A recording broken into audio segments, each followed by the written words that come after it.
we're big on this. I'm big on this, huge on this. Like, I think it's so important because that's what we do. That's how we do everything. I mean, most of us, right? We Google it and we see what the reviews are before we buy something or we go somewhere. I do it for everything. It's upwards of 70% before they see a doctor, right? Yeah. They read feedback about the doctor. Exactly. It's so important. And Ryan and I are both optometrists. But I think the basis of this conversation is coming from us both being business owners, and that reputation management is key for any business. Let me ask you a quick question. When was the last time you went to a restaurant and didn't look at the feedback provided on some kind of review platform? Never. I can't think of it. And I mean, not never, but I don't know. My wife would go through and be like, we ain't going there.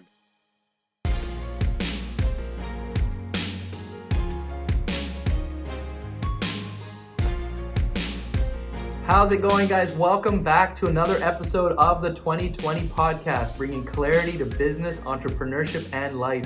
Thank you so very much for taking the time to join me here. I know there's a million other things that you could be doing right now, so I truly appreciate that you've taken the time to join me to learn and to grow.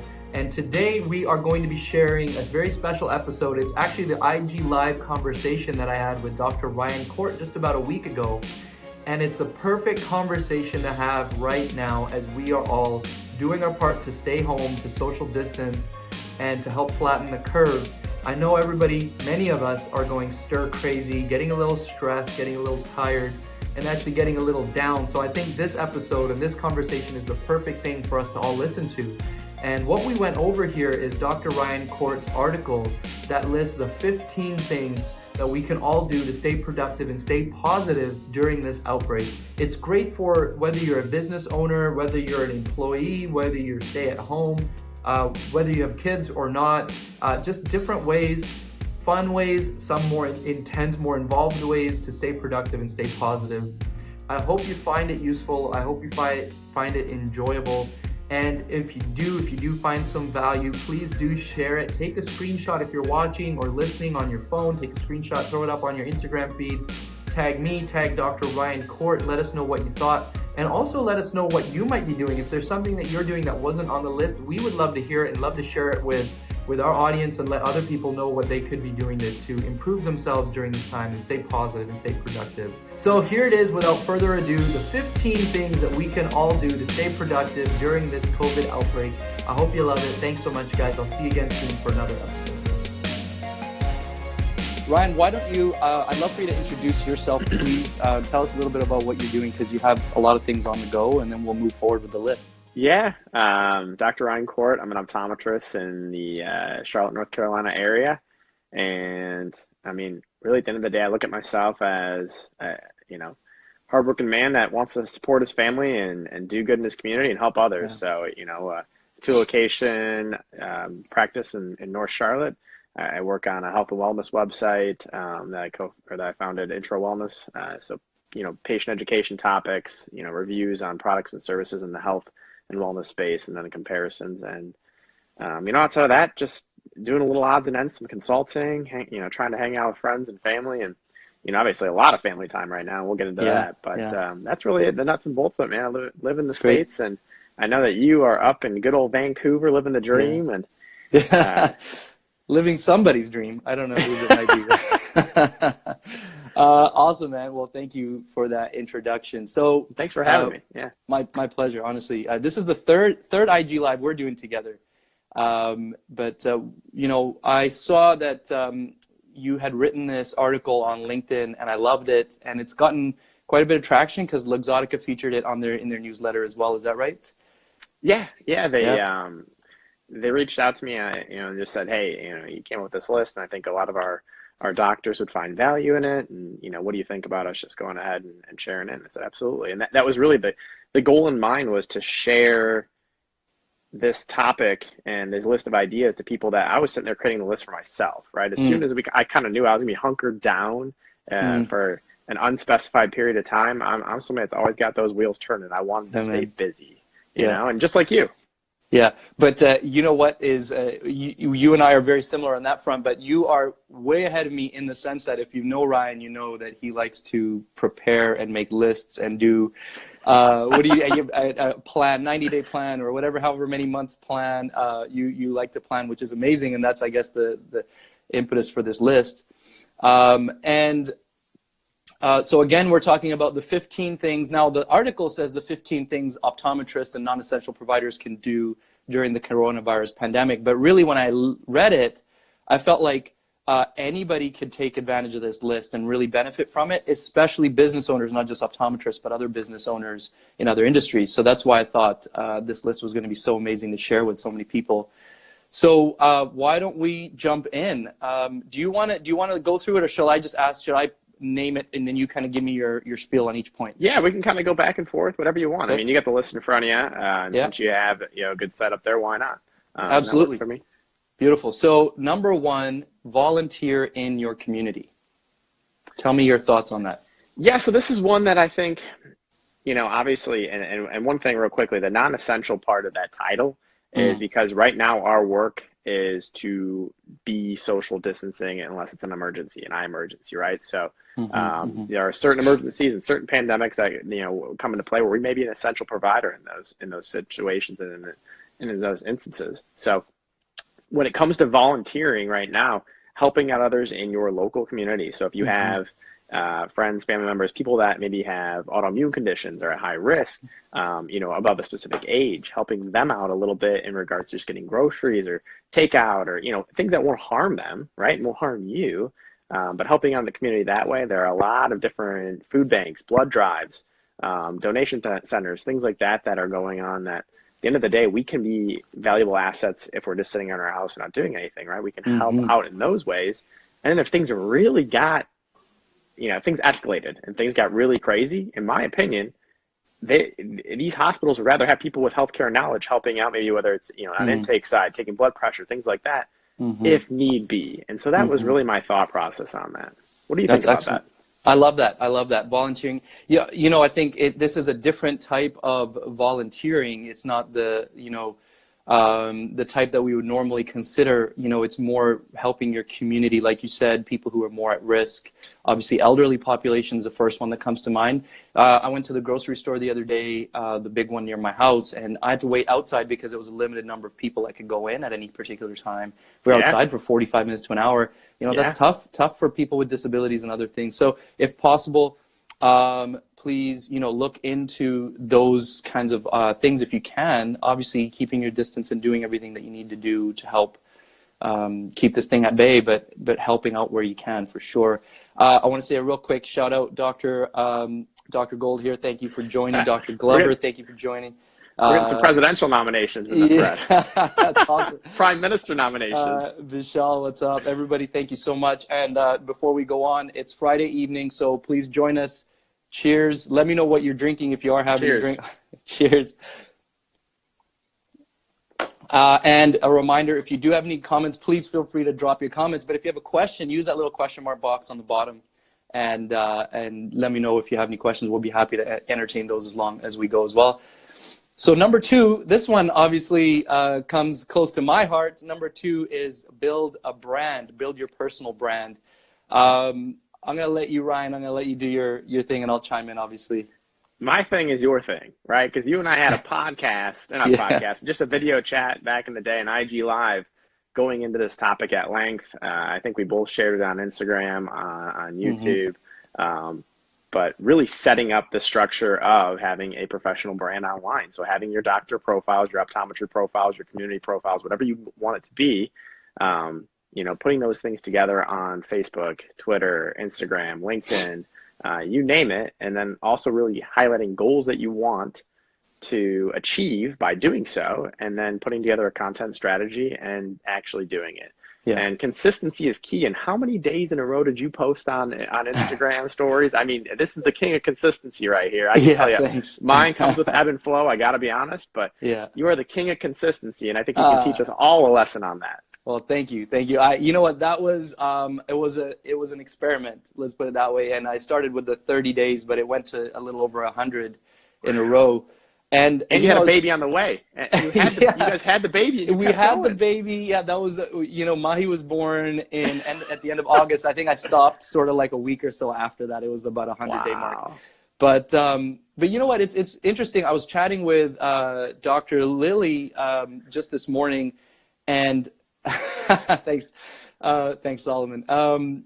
was chatting with Lily Liang this morning about it, and I was just, we're talking about branding, and one of those things, like you said, is consistency. It's not just consistency in posting every single day. I don't have a specific frequency that I think you should be posting at, but posting across 3 or 4 platforms and posting sort of that consistent message across all of them is really important. And there she is. And what I was saying was, if you have a platform that you think could be helpful or useful to you in your particular area, but you haven't really tapped into it, and in our particular conversation this morning, it was LinkedIn. I was saying just start, just maybe reactivate your account, add the app on your phone, right, and take some time to just kind of dabble a little bit there, and after a little while, it becomes more regular. And then that posting 100 days in a row was more experimental for me. I tried to test what worked and what didn't. But if I can, really quick, I was just going to share my 3 things that I kind of harp on all the time, what I call my 3 pillars. Number 1 is, if you are working on branding, number 1 is provide value, always number 1. Think of it from that perspective. Number 2, I'm forgetting my own pillars here. Number 2 you can skip is 2 and go to 3. No. Engage with your audience, and that means if somebody comments on your post, obviously you respond, but actually go out there, search some hashtags that are in your area, in your area of expertise, and start commenting on certain people's posts and engaging. And then number 3 is that consistency that we just talked about. Yeah, too many drinks. Thanks, Daryl. I barely got a couple. It's 5 o'clock over there. I guess only you've been 5 off all o'clock. day, though, right? So who knows? All right. So number 2 is build your brand. Number 3. Evaluate your external marketing strategy. So go ahead, Ryan. Yeah. I mean, well, internal marketing and external marketing, but honestly, I think of internal marketing as actually implementing something within the office, ROI and investing towards the patient base you have already captured. External marketing can kind of a little bit, you can kind of blend it into that internal marketing strategy, but looking at what you're doing to bring in that new patient, whether you're doing it online, whether you're doing it face-to-face, there are a lot of ways to drive traffic to your office, right? Me in particular, I like to get out in the community like you, Javier. I like to, shake hands, meet new people, go to networking events, go out to primary care offices, drop off, diabetic report letters, samples of that, give information on how to make a referral effectively, just let these providers know what we do and how we can provide value to them and their patient base. And, there are just so many different ways to really tap into and reevaluate. And take care, Dr. Daryl Glover. Enjoy the daddy time. But, there's so many different ways that we can really capitalize on what are we doing effectively and evaluating what we aren't doing as well. So coming back and taking a look at that is super important for us, especially because we now have time that we didn't have in the past, right? We can't make excuses anymore. Time has essentially stopped when it comes to professionalism and going and actually seeing patients and providing care. A lot of people's day-to-day operations has halted completely. Yeah, absolutely. And I liked your, the call to action here. Get your practice on social media and draw up a content strategy. Bonus points if you're able to put together an email or text message campaign to communicate with your patients. I wrote that down for myself. So that was awesome. So, the social media of building a brand personally, you also want to do that for your practice. Capitalize on those things. Make sure you have profiles across the board. Google My Business is huge. Yelp for Business for areas or practices that get a lot of Yelp reviews. And obviously just communicating via email. So we send out email blasts about contact lens sales and letting patients know we're here to support them. And we're looking at doing some more. And it's just, getting those things in place for when we do want to get the ball rolling, right? So when we do know that, hey, like in 2 weeks, we're going to open, start those constant lines of communication. Yeah. And again, that's valuable. This is coming from an optometrist, but I think more importantly, this is coming from a business owner. And that is something that any business right now that had to close their doors, email, I had this IG Live just a few days ago with Kat Elizabeth, who's a branding expert, and her number 1 thing to this day still is building an email list. You think, oh, we're in social media now, that there's got to be something different that's more important.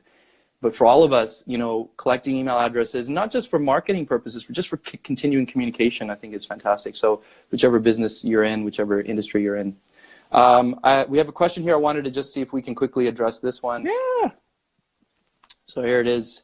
Do you see patients or recommend seeing medical eye exams during this challenge? Now, this is not specifically related to our, well, I guess it is a little bit related to our topic of conversation.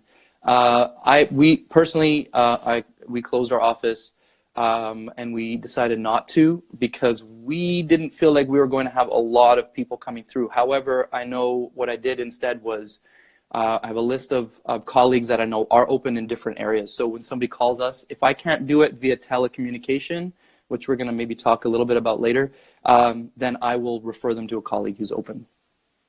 How about you? Echo exactly what you're saying right there. Do not have the ability to go in and see the patients face to face right now, just due to the current structure of working in subleases inside of malls, and both malls are closed.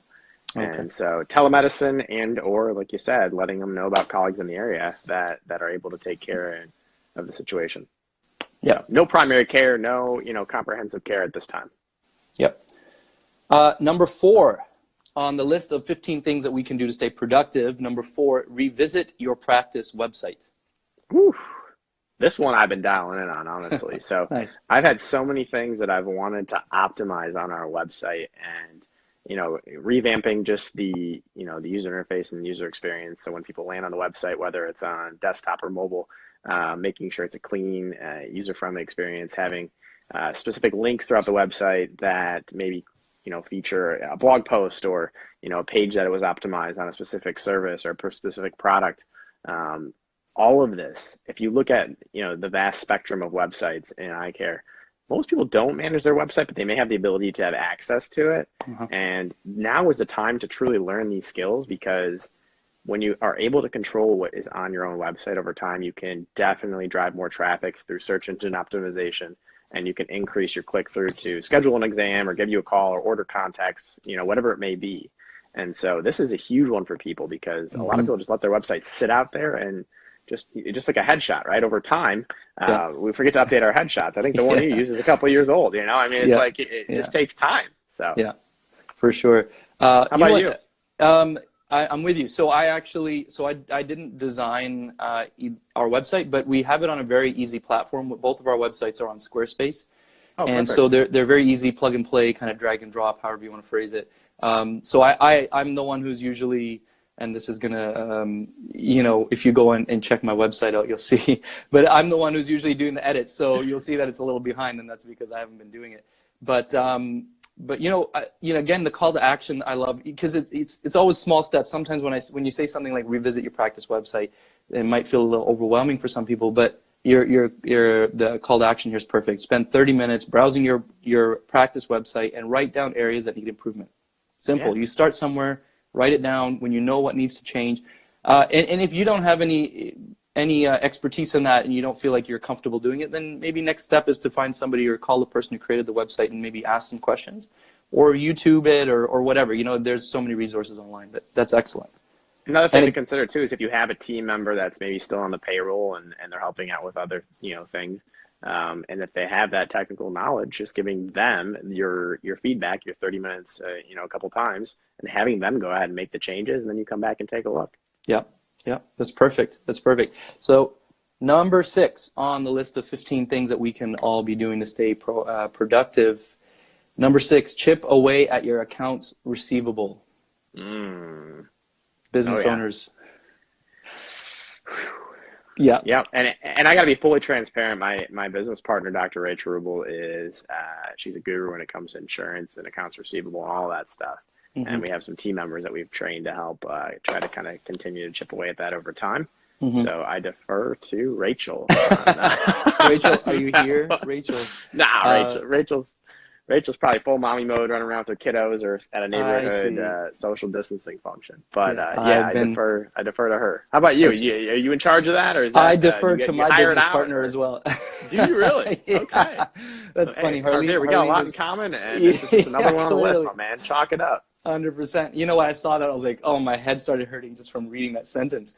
But honestly, Harleen is my business partner is fantastic with this kind of stuff, and sometimes, unfortunately, that makes me a little complacent. I should be a little better at it, but it's something that we stay on top of. We do have a staff member in the office right now, just a few hours a day, just doing admin stuff and this kind of stuff right now. So we're helping it kind of take care of that.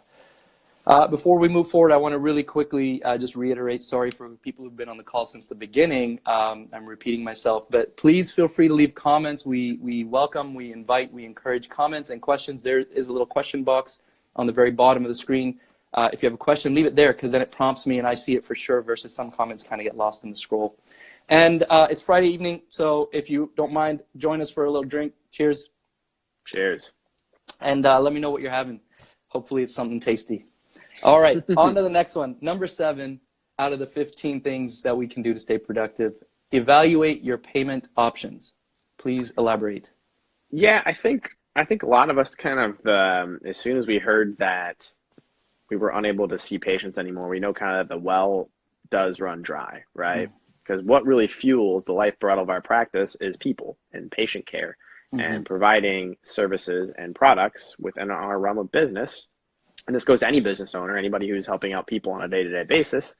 If you don't have any patients, any clients, any customers, it gets a little bit dicey, right? And so as money stops kind of coming in the pipeline, you want to evaluate things that you can go ahead and defer, if at all possible, as you make these challenging decisions. And so a couple nice ones out there. I know student loans are deferred. I wrote in the article, it's 2 months in the United States. I think it's now, with this new stimulus package, going to be up to 6 months with no interest, which is really nice. And I see a lot of people that are reaching out to different companies, maybe that have purchased equipment through, or they're talking to their landlord, or they're talking to their, whoever they're leasing the building from. They're just trying to find ways to kind of defer making payments on things, that if at all possible, and if there's any flexibility. And so to me, that if you have money that stops coming in, you want to take the money you have in your bank account and make sure you don't let it just go straight out the window right away. And so that's kind of like crisis management, in my opinion. And I think that there's been a lot of industry partners and a lot of people in our communities that have been very flexible about this. Yeah, absolutely. Dr. Adam Ramsey actually just had a little video, I think yesterday, day before. I don't know if you saw it, but his video was good too. I like him. He's right to the point. Adam cracks me up, man. He's funny. but it was a similar thing. Like, what is the number one thing you got to do? You start calling people who you owe money to, right? Just make sure, see if you can get things deferred. And we did the same thing. We called frame vendors, or whatever leases we might have for equipment, and Visa and whoever else, just to see what we can get. Landlord, obviously, for rent. Everything helps right now when you don't know. We just don't know how long this is going to be. So nobody has a specific answer to when things will be normal again, right? And when it'll be safe to provide care. So exactly, a big one. Question here from Dr. Devinder Sidhu. What are you gentlemen drinking? Little Angel's Envy right here. So cheers to that, right? That's what I'm sipping on. Okay, boy. I have the bottle sitting here, but I don't plan to refill. I just was in a rush so I just brought it with me and I poured it. I think the answer response he was looking for was that full before this talk? Oh yeah, right? It started. No, that one I keep for certain occasions most of the time. This was a special occasion. I thought I'd just have a sip of a nice one. All right. So number 8. On the list of 15 things we can do to stay productive: maximize gift card and contact lens sales. Yeah, so things that we can do remotely, right? So, gift cards are a beautiful thing. They can be utilized towards products and services. So obviously, if somebody doesn't have any kind of, vision or medical insurance to utilize towards the exams, your exam fees, they can utilize a gift card. If they want to go ahead and maybe put some money towards a pair of glasses that they can purchase down the road, they can, utilize a gift card. And I know a lot of people are doing this for small businesses. So restaurants and retail businesses, places where they physically, they can't go in, restaurants for sure. I think restaurants are the big one, outside of just going and getting takeout. It's been a very viable thing to keep a lot of businesses afloat. And then contact lens sales, talking to these patients that have active prescriptions and maybe are coming up on, maybe they made a 3-6 month order and, they haven't called back, or maybe they have a year supply and they're coming up at the end of the road. I know that we actually we gave the opportunity for patients to extend their prescription a month or two that we physically can't see. Like, we can't penalize people when we can't see them. So we pulled out information from our electronic medical record system, sent an email out to them, let them know we're there for them. And we understand how frustrating it can be in a pandemic to not be able to see. And so why don't you go ahead and just make a, purchase to get you by until we can get you in. And so that's the big picture on that, What do you think about that? Have you utilized that strategy? Have you reached out to your patient base? I love this. You know what, we've been encouraging people to continue to keep ordering contact lenses, you know, and there've been calls coming in, emails coming in. And as I said, we have a staff member in the office for a few hours most days of the week. And so she's able to process a lot of stuff like pretty quickly, actually. And then she's in there by herself, right? So we're not worried about her interacting with others, and we don't have to worry about the social distancing as much there. But all contact lens companies are doing free shipping direct to patient, no matter what the quantity of contacts. So we're letting people know, you want to just buy one box, go ahead. You know, it's going to come straight to your house. And a quick thank you to those companies, right? Yeah, I mean, the Big Four have been fantastic when it comes to supporting us from that perspective, because that is huge. Absolutely. It's truly, truly helpful. And patients, of course, like you said, obviously vision's very important. And although we're encouraging patients to try to wear their glasses more anyway, but if you want to continue wearing contacts, of course, we're happy to keep ordering them and mailing them. Now, the gift card thing, I think, is an amazing idea. And as I was saying, I loved the previous point about email. So I'm actually planning setting something up. I'm going to email all our patients next week to remind them that they can order contacts. But I think we're going to also offer some form of a gift card at some kind of discounted rate to encourage people to, you know, that way we have a little bit of revenue coming in. Of course, they can cash in on that whenever we are open again. So you could even take the price of your exam and then, you know, discount the cash pay price. And then, you know, a lot of people are already discounted already, but maybe throw in a little additional discount if they go ahead and support you right now. Yeah. And so, and the other thing about gift cards is at the end of, you know, if you give it a finite time period, they have to come in and utilize it. Otherwise, you know, obviously you want to honor the gift card, but the finite time period kind of brings them into the office, you know? For sure. For sure. Sorry, Instagram's being a little funny here. A couple of questions before we move on to the next one here. Let's get Lily up here. How are you taking payments for sales or gift cards remotely? Are you doing anything right now, Ryan? So we have our merchant service, Total Merchant Services. We have the ability to go ahead and just take down the information, and they send us a PDF document, and so we take it over the phone, or they email it over to us, and then we call it into the system, and that's kind of how we utilize it right now. I think that different companies have different things structured and set up, so it just depends on what you have set up in your office. You want to reach out to whoever is your merchant service provider, and kind of go from there. Got it. We, as I've said already, we have a staff member going into the office, so we're just processing everything through our normal merchant services. Hey. But there's a lot of online options like Square and other stuff like that you can easily set up an account and link it to your bank account without ever having to leave your house.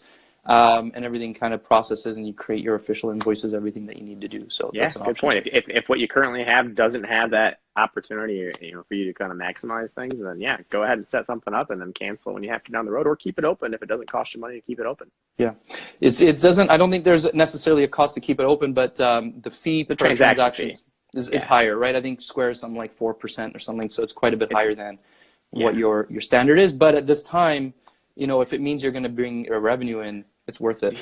If it's keeping the doors open, you know, if it's keeping the business open, right? That's really what it comes down to. Right now, our door's not open, right? But if it keeps the business alive, keeps money coming in, absolutely. Yes. And of course, there's a limit to how far you're going to go with that. But at the same time, you know, a couple of % off the top is not going to hurt us right now if it means more revenue coming in. It's worth it. Not at all.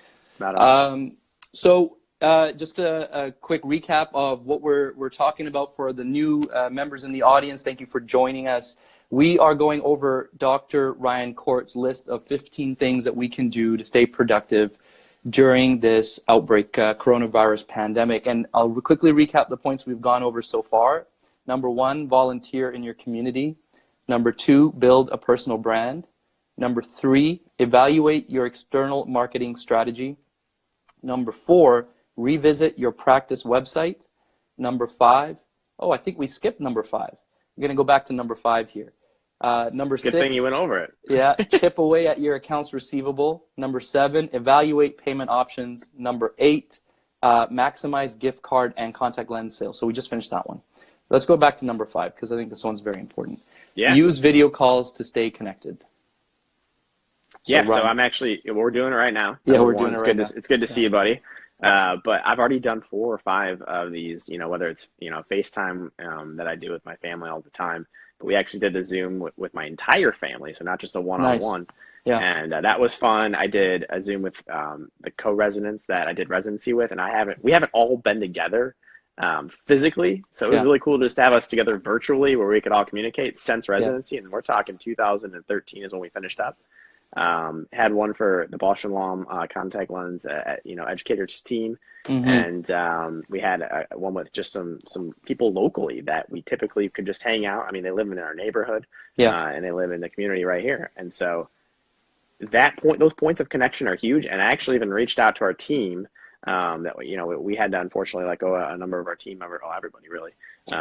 And in doing so, we said, hey, but you got an opportunity when things come back, and kind of gave them the right instructions to collect employment and go that route. But, I wanted to reach out to them and say, hey, I'd love to connect with you guys, via Zoom and just, talk to each other and just see each other and know that we're here for you and let them voice their, their concerns or talk about their day-to-day or whatever it may be. Have you utilized Zoom, Skype, any of those things? Yeah, for sure. Actually, I was just saying that Lily and I chatted this morning. And it's funny because my initial instinct is I'll call you, but it's been nice that friends and colleagues have been encouraging a video because it's like, instead of going for coffee, let's just sit and chat pace. The only problem is most of the time I look kind of disheveled most of the days I'm sitting at home. I don't do my hair unless I got to do something, right? So I'm like, my hair is all over. And then others, people, whether it's friends and family, I've been actually seeing my friends and family more than I usually do, which is funny. And then others who have reached out on social media and stuff, it's kind of nice to meet people, face to face that you might not normally have time to sit down with. So it's been pretty cool. Toss a baseball cap on, man. Just throw it out I know, backwards you're right. And jump on that. I mean, I get it though, right? Unless you have something formal planned. Right now we're kind of going through COVID life. I mean, COVID-19 I feel like we're in a snowstorm that won't go away, but wait, it's unbelievable. It's like we're quarantined beyond measures. No doubt. Yeah, I know. Thanks, Lily. I appreciate that. Vishal's saying I've been working on that 3-point shot at home. If you've seen some of my stories, just to keep myself entertained and also keep my little one busy, she's got like a kid's basketball hoop. I just put it in random places and throw the ball from random or kick it in. The sports, all the sports cancellations is driving me nuts. I'm a big college basketball guy. March Madness. I was like, no. I know. You got to, man. You got to find what your passion is and keep it going. 100%. Yeah, it's March Sadness right now. It is.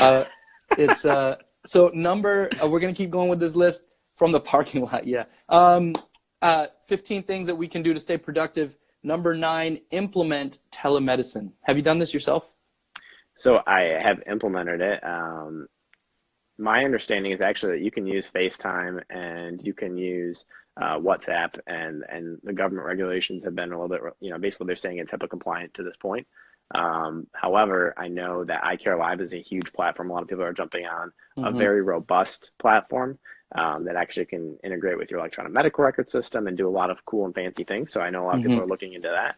And me personally, I have jumped on just Doxy.me, free platform just to have it set up and structured. I haven't taken any telemedicine calls yet.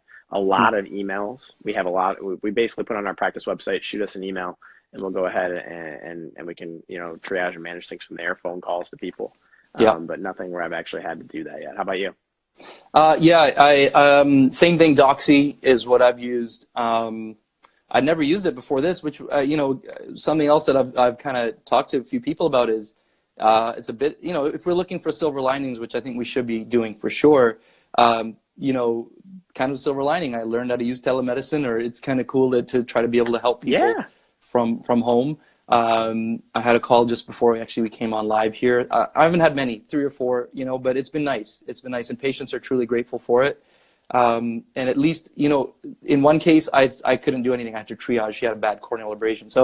But that's better than nothing. And, she wasn't stuck sitting in ER. I was able to write a referral and get her over to an ophthalmologist. So it was worth it. So I've been doing that and highly recommend it. Again, I think there may be a little bit of hesitation because of maybe people are feeling a little intimidated by the idea of it. It's very, very easy. Doxy is super easy to set up.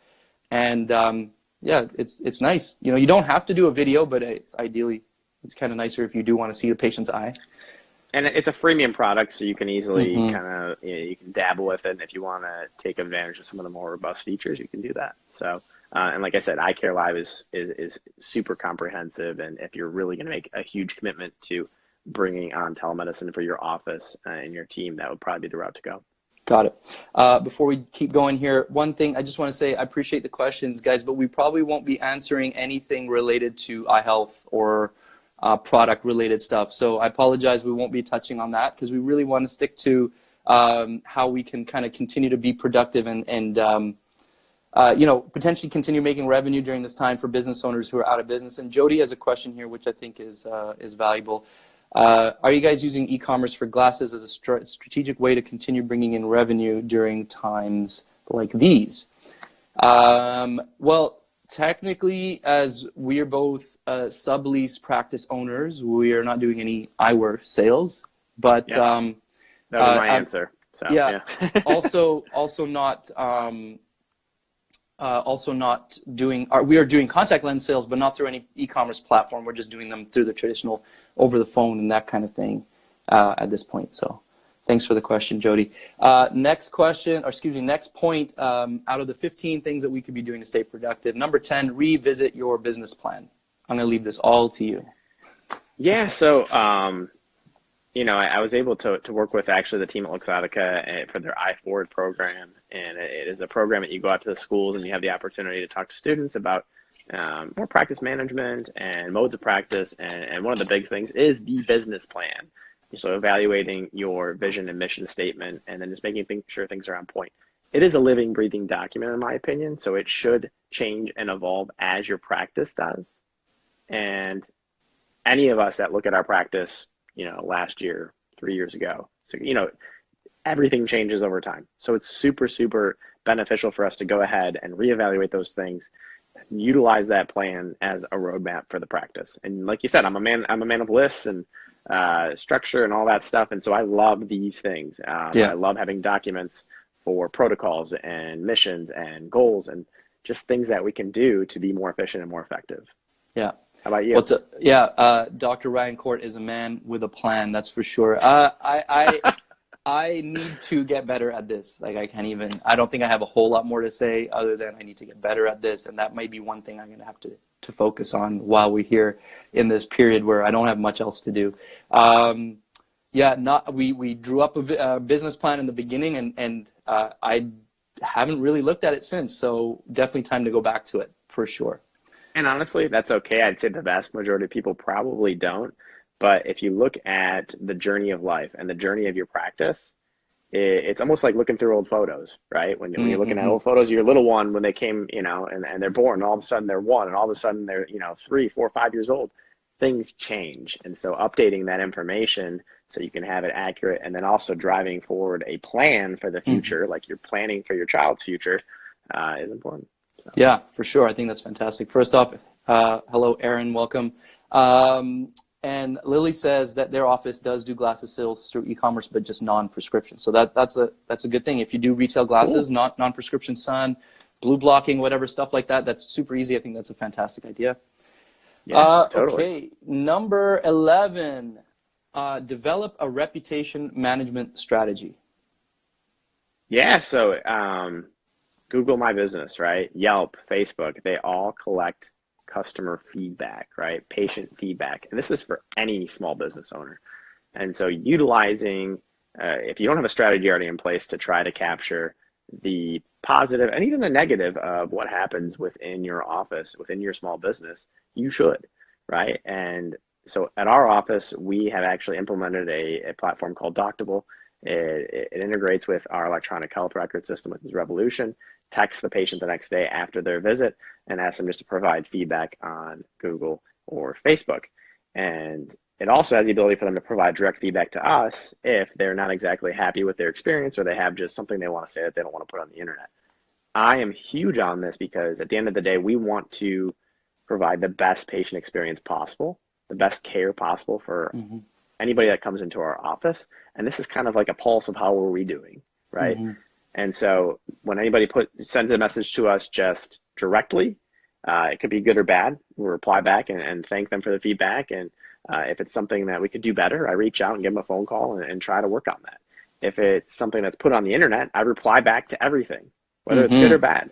And it's really important to do so because patients, customers, whoever it may be that's coming to your practice, your business, are going to look into those things and see how you manage those things, see how you respond to whatever it may be. And if it's something that's out of your control, maybe they didn't understand insurance copays, or maybe they overlooked what's in your privacy policy, or maybe it's just gross negligence, whatever it may be, something that the patient just didn't truly understand, you respond accordingly, right? And you do it in a professional manner. But if it's something that you truly did where you messed up, or somebody in the office messed up, the front desk staff messed up, everybody's a part of your team, right? So if they were unhappy with how they were greeted at the front desk, you own it. Say, we're going to do better. I'm so sorry about that. And so I'm really, really big on that. Doctable has been awesome for us. It has helped us grow our just the volume of reviews on Google and Facebook. And that also helps drive search engine optimization and traffic for people coming to see. So new patients, new business. Yeah, How about you? absolutely. Do you guys utilize any platforms or any strategies? We do. We're on most of those big ones that you've listed. I've never heard of Doctable. Well, hadn't until I'd read your article. I think that's a fantastic. I don't know if it'll integrate with our EMR because we use a kind of an old basic one, but we're big on this. I'm big on this, huge on this. Like, I think it's so important. Because that's what we do. That's how we do everything. I mean, most of us, right? We Google it and we see what the reviews are before we buy something or we go somewhere. I do it for everything. It's upwards of 70% before they see a doctor, right? Yeah. They read feedback about the doctor. Exactly. It's so important. And so we don't have a specific program like Doctable that we go through, but I have a protocol with our staff that we will email literally every single patient the day or two after. I can't remember exactly what our protocol is. After. So they'll go, today's Wednesday, they'll go back to Monday's patients and they'll go through every single one and they'll email all of them. We have a template, but it'll say, hello, Mr. or Mrs. We'd like to, thank you for coming in for your appointment with Dr. So-and-so, whoever they might have seen that day. We truly are grateful for you coming to see us, but we'd love to hear your feedback. And we give a link for Facebook and we give a link for Google. So it literally, if you click the link, it goes to the page where you just got to click 5 stars or whatever. Beautiful. Beautiful. I mean, and it really, like you said, it is an invaluable thing. It really is super helpful with building a practice. So cool. Very important.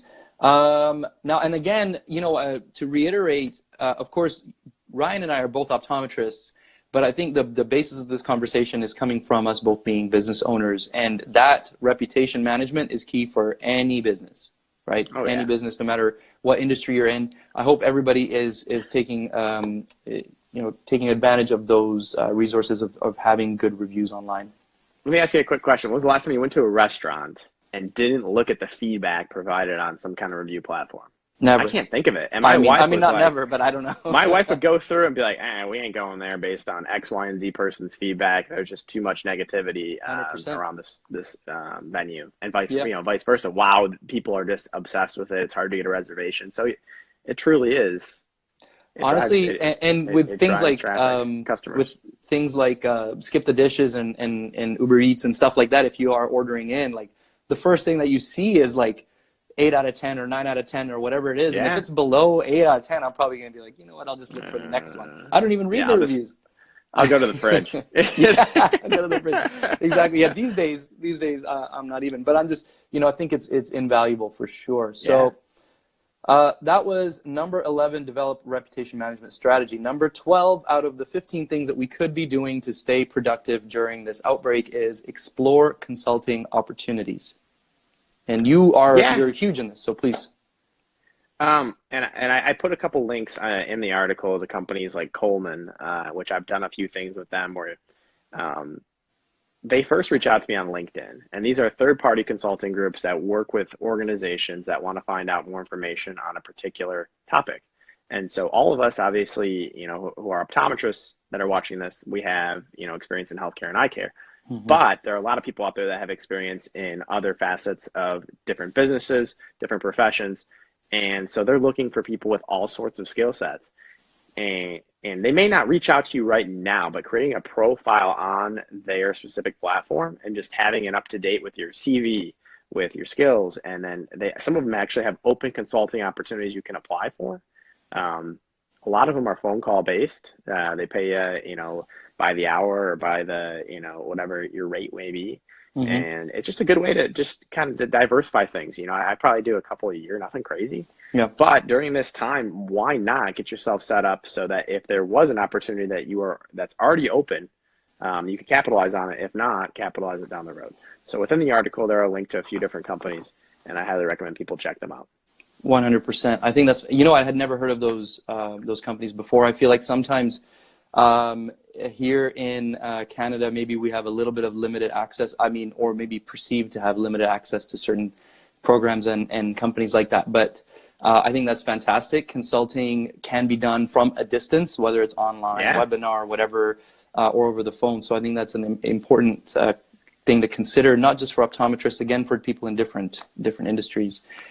One thing to note, though, too, is actually that all those companies have global presence. So right. I've actually one of the ones I did do just a quick phone call with as well was based out of Europe, and it was something over in Europe. So definitely worth looking into for no matter what country you're in. Got it. Well, before we, there's 3 more things that we're going to go through here, but before we go down to the last few things, because I think this is the last of the 15 that's more kind of business or like, productivity in that sense kind of oriented. I just want to say, and I tend to go off on a little bit of a tangent or get a little heated when I do this, so I want to try and keep it cool. But guys, we're in a time where it's very easy to sit down and watch Netflix all day long. If you're not, some people are working from home and they got to do their 9 to 5, right? That's cool. So you keep doing that. That's great. But it's too easy to sit there and be like, I got all this free time. I don't know. I might clean the house and I might watch some TV. Please try to take advantage of this time that we have to grow, whether it's personal growth, whether it's professional, and in particular here I'm talking about professional. So if you have an opportunity to plant some seeds, make some phone calls, send some emails, contact people on LinkedIn, those things might not come to fruition right now during this outbreak while we're sitting at home, but a few months from now, it might bring you some opportunities that you might not have had because you might not have had the opportunity or the time to plant those seeds when you're just busy at work 9 to 5. Now you have the time to do that. So that's it. I'm going to stop there. Just make sure you do it. All right. Harvey, that was beautifully said, and nothing in life comes for free. Nothing in life comes without hard work and effort. You got to plant the seed. You got to water it. You got to let it grow. Yeah. And so exactly what you said. That was beautiful. Thank you. All right. Now we're going to move to the last 3 things on the list. And these are my 3 favorite things. Yeah. 3 favorite things. Honestly, they're probably the most important. We may have done this list in reverse. But number 13 is be kind and optimistic. It's exactly what you just said in what you just said, right? Exactly what you said in a nutshell is there is so many things, there's so much activity online because we can't physically see people face to face. It is so much easier to be nasty or negative or, whatever it may be online, contribute to just a snowball effect of just garbage. Don't do it. Yeah. It's not worth it. Don't do it. Interject kindness, right? Ignore it if it comes your way. But, reaching out to others that, maybe are struggling, because we have a lot of colleagues, a lot of people across this world right now are truly struggling, right? I mean, we all feel it. We're all stressed. If you can be that voice of reason and optimism and interject some excitement and some hope for the future, give them something to look forward to. Let them know you care about them. Those are it's such an important thing, especially during this time. Yeah. Yeah, so important. I don't know if I have a whole lot more to add, but, probably the hardest thing as this thing wears on is going to be maintaining positivity in sanity, I guess. So trying to be that person, if you can, the one that stops a chain of negative messages going on social media, or is the one that says something nice to the next person. It can be invaluable. You never know what kind of chain reaction you're starting of positivity. So I highly recommend it. Try to have that positive attitude. Try to be optimistic. We're going to get through this. It might take a while. We don't know exactly where we're going to end up. But if we look at it as we're going to be the best person that we can be throughout this, and then we'll come out even better at the end, I think is really, really important. We are all in this together. We Yeah. truly are. I mean, you know, look at our world right now. Everybody's experiencing this. Everybody's Literally, being impacted. it's incredible. I don't know how we're going to look back on this time, 20 years from now, 50 years from now. But I'd like to look back on it and say that, I actually made use of it and helped others, hopefully, to be better through it. We have a Amen, question brother. before we get to the last couple points here. Hey, my wife joined. Hey, great. Hi. Checking in, Al. I love it. There you go. Shaminder has a question. Will you guys be making any changes to your day-to-day based on your adjustments after this virus is over? Ryan? To be determined. I mean, I fully anticipate going out and providing the care, the experience, the everything we possibly could doing, whether it's to our patients, to our team, to my business partner, to my family, to my community. I would love to keep everything pre-COVID-19 the same, and maybe learn from this experience if people are nervous about whether there's germs or whether they're coming in contact, or maybe we can put certain things up in our offices, like the slit lamp guard. Just little things to make people more at ease. Sure, why not? Absolutely. And I think a lot of businesses are going to probably think about some just little nuances and differences and changes. But in regards to the way that we provide care and the service that we provide, it's all systems go when we have the green light to do so safely. Yeah. I don't know if I'm approaching the answer to this question the way Shaminder intended, but I would expect everything will be a little bit different. But actually, I should say, I hope it will be different. And because when we're going through this, it really highlights the things that you're taking for granted, right? And so I hope when we come out of this, we'll take less of those things for granted and maybe appreciate more, without sounding too corny or cliche, but appreciate some of the smaller things. I'm talking obviously in a more personal way, and hopefully come out of this different and better. But when it comes to work, I do hope that we can just hit the ground running and go, and try to go back to as much as we can as business as usual.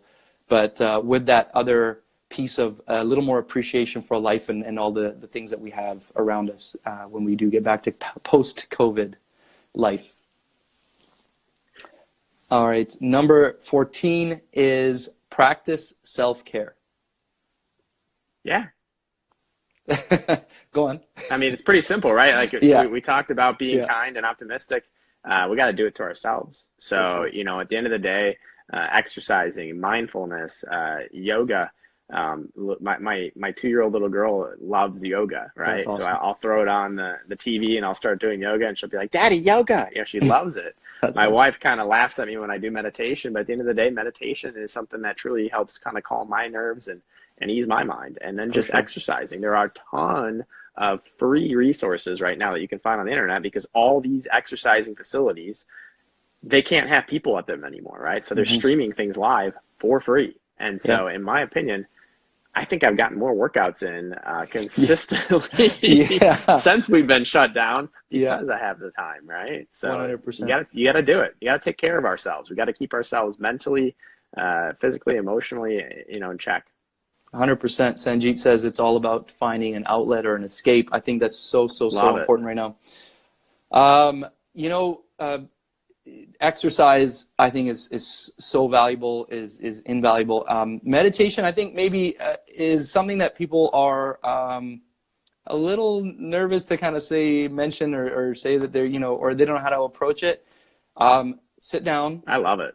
Close your eyes and just sit there and don't say anything to anybody for 15 or 20 minutes. That's it. So the Headspace app that I use is actually free for healthcare providers when you provide an NPI for 2020, and it has awesome content. I also use the Calm app, and I think that there's one other one out there. I think it's called 10% Happy or 10%. Yeah, it has also got a free trial for healthcare providers right now for an extended period of time. So why not? Yeah, right. 100%. Why not go ahead and explore that? Yeah. And I think going back to something we said before about the video calls and connecting with people, I think that's a way of self-care, a form of self-care too, because you want to make sure you're still connecting with people in a time when you feel kind of restricted. So make sure you are calling people, video calling, and whatever you can do. Before we finish up on that last point, Meg has a question. Any advice you can give to optometry students during this time? You want to go first? Or you want me to jump in? Sure. Yeah. I think a lot of the specifically the things that we just talked about just right now in the self-care side of things, I think is so valuable and very, very important. Students are stressed and strung out and stretched so much during this time, and I know a lot of students had their board exams canceled or postponed. I know that can be very stressful. Bad. Yeah. So just my only thing, the number one thing I'm going to say to you is just try to relax. Just don't worry. You'll get through it. Just take it easy. When things are kind of rolling back into their normal groove, and you kind of work your way back into it. Try not to overthink it. I know it's very easy to get stressed as a student. That's all I'm going to say at this point.